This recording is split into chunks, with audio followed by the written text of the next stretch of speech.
একজন গরিব সাহাবী ছিলেন যিনি দীর্ঘদিন খিদে পেয়েও খেতে পারতেন না।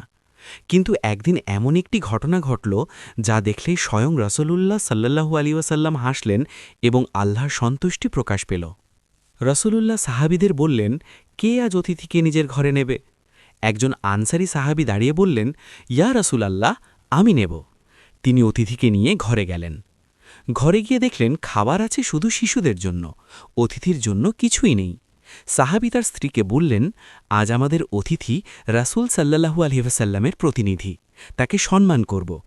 স্ত্রী বললেন, কিন্তু ঘরে তো শুধু বাচ্চাদের খাবার আছে। সাহাবী বললেন, বাচ্চাদের ঘুম পাড়িয়ে দাও, আমরা ভান করব যে খাচ্ছি, কিন্তু সব খাবার অতিথিকে দেব। দুইজন আলো নিভিয়ে দিলেন, অতিথির সামনে খাবার রাখলেন, নিজে ভান করলেন যে খাচ্ছেন। অতিথি পেট ভরে খেলেন। সন্ধ্যা শেষে সাহাবী ও তার স্ত্রী একটিও টুকরা খায়নি। তাদের এই নিঃস্বার্থ ত্যাগের সাক্ষী ছিলেন আল্লাহ। পরদিন সকালে সাহাবী রাসূলুল্লাহ সাল্লাল্লাহু আলাইহি ওয়াসাল্লামের কাছে গেলেন।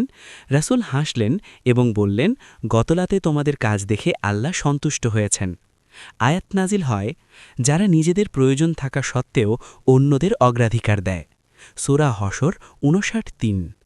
এই কাহিনী আমাদের শেখায়, সত্যিকারের ঈমান শুধুই কথায় নয়, ত্যাগে প্রকাশ পায়।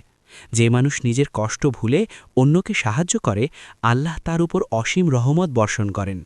হয়তো আমরা ধনী নই, কিন্তু আমরা দয়ালু হতে পারি। ছোট ত্যাগও আল্লাহর কাছে অনেক বড়। সাহাবীর উদাহরণ আমাদের শেখায়, অতিথি আপ্যায়ন, দান এবং ত্যাগ জীবনের মূল শিক্ষা। প্রতিটি মুহূর্তে সাহায্য করার ইচ্ছা মানুষকে আল্লাহর কাছে কাছাকাছি নিয়ে যায়। ভালো কাজের জন্য ধৈর্য রাখুন, আল্লাহ কখনও আপনার ত্যাগকে নষ্ট করেন না। প্রতিটি ভালো কাজ মানুষকে নৈতিকভাবে শক্তিশালী করে। আমরা যদি অন্যকে সাহায্য করতে চাই, আমাদের ঈমানও দৃঢ় হয়। এই গল্প আমাদের মনে করিয়ে দেয়, মানুষের জন্য করা ছোট ত্যাগও আল্লাহর কাছে বড় পুরস্কার। শেষ পর্যন্ত সাহাবী ও তার স্ত্রী ঈমান ও ত্যাগের মহান শিক্ষা দেখিয়েছেন।